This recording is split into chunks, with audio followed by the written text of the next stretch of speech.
Vamos trazer aqui o debate, né, sobre o jogo aí, sobre Palmeiras e São Paulo, né, São Paulo e Palmeiras, 1-0, as dificuldades do Palmeiras, né, o pessoal aí do ESPN debateu, né, o Palmeiras que saiu atrás do placar aí contra o São Paulo nesse jogo de ida da Copa do Brasil, um jogo bem insuportável, um jogo insuportável como de costume, né, então vamos dar uma olhada aí nos comentários, depois a gente comenta em cima, e antes de tudo aí, você já tá ligado, deixa a sua inscrição aí pra dar aquela força, beleza? Porque ajuda bastante, bora!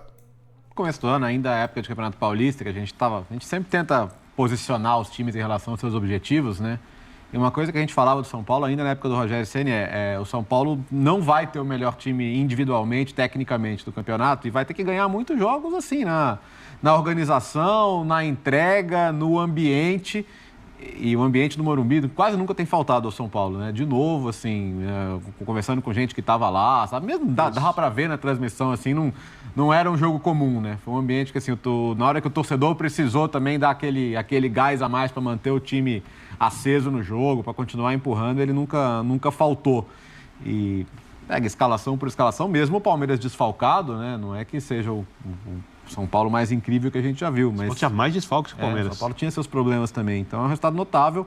O Palmeiras vai tirar confiança do fato de já ter virado outros confrontos, inclusive contra o próprio São Paulo, e a gente sabe que 90 minutos num jogo de volta no Allianz são longos para todo mundo. Um 2-0 é um resultado totalmente normal no Allianz. Perfeitamente possível, como todos os confrontos que estão para todo mundo que está em desvantagem são, mas eu acho que o palmeirense que tem aquelas coisinhas ainda com o mercado do Palmeiras, acho que a questão do primeiro volante ela ainda pega, né? Porque você vê que várias vezes a gente percebeu, hoje com 3 zagueiros, talvez até por isso, né? Por não ter esse jogador que pudesse fazer o primeiro volante. Eu acho que, eu entendo o seu ponto sobre o Rony, mas o mais difícil de substituir, eu acho que é esse volante. Talvez tecnicamente, né?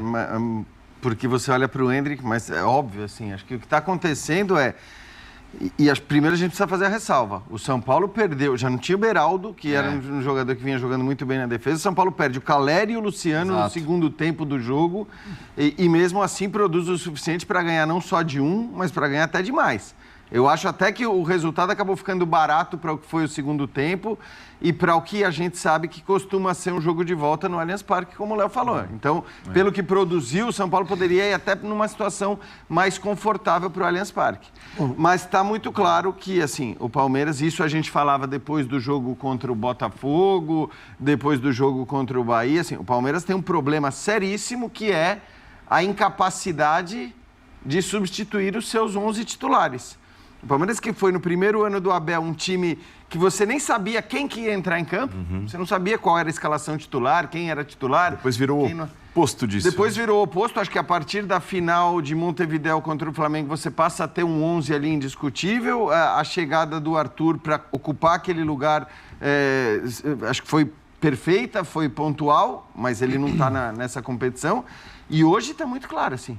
Quando o Palmeiras não tem os seus titulares, a diferença de atuação de todos os caras que entram em relação aos titulares é enorme. Assim, não dá para comparar o que o Endrick joga com o que o Rony joga hoje, evidentemente. Claro. Né? Hoje, claro. Não dá para comparar o Richard Rios com o Zé Rafael, não dá para comparar nenhum dos reservas. E aí a questão que o Léo falou. Mas, de novo, eu faço a ressalva. O São Paulo tinha, talvez, a ausência dos seus jogadores mais importantes e conseguiu encontrar soluções para essas ausências. Porque nem sempre o placar reflete o que você faz dentro de campo. Acho que o próprio Palmeiras, inclusive, nos seus últimos maus resultados, a gente chegou aqui e falou, né, que depois do jogo contra o Bahia, a derrota acaba sendo muito cruel. O Palmeiras poderia ter vencido até aquele jogo e acabou perdendo com um gol no final. O jogo contra o Botafogo, acho que foi um jogo equilibrado, você poderia ter tido empate e tal.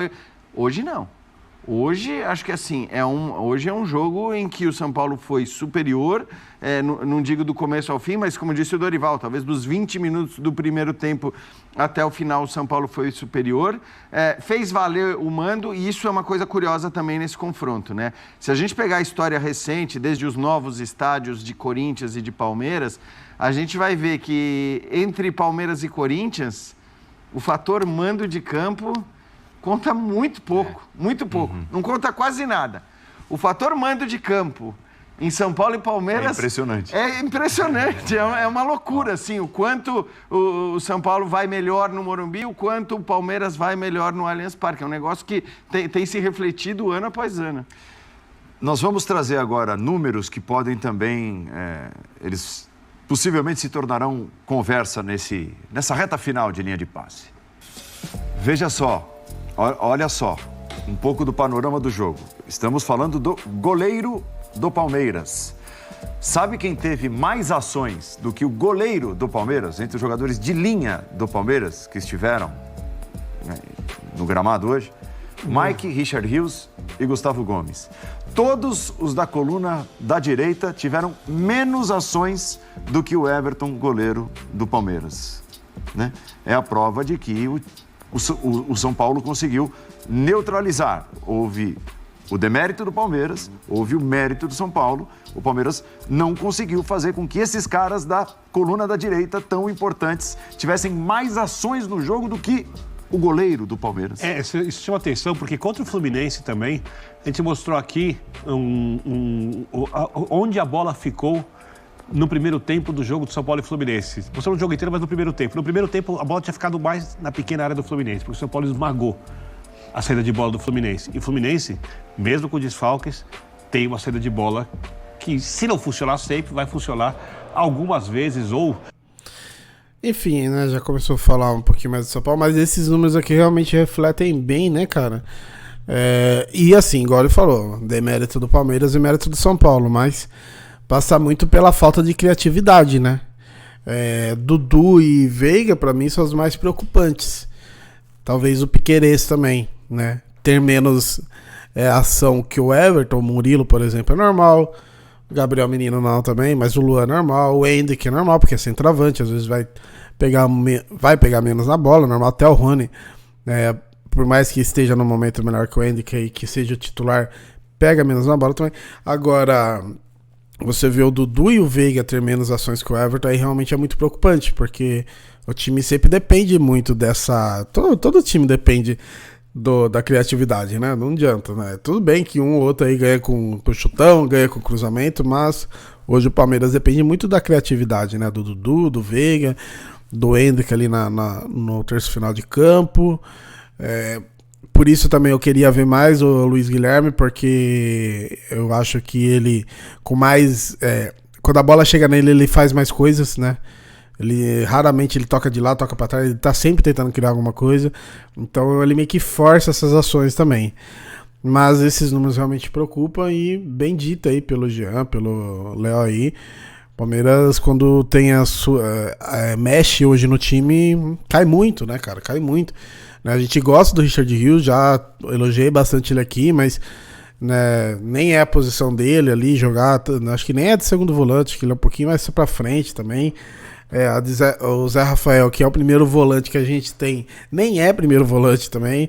E é bizarro não ter um primeiro volante, né, mano? Um primeiro volante a mais aí, né? Especialmente para situações onde você não pode contar com o seu titular. Mas, né, vamos ver o que o Palmeiras arruma aí pra semana que vem. E outra, né? Sabadão tem só o Flamengo. Não tem descanso, velho. Não tem descanso. Beleza? Comenta aí, se inscreve no canal, deixa o seu like, tamo junto.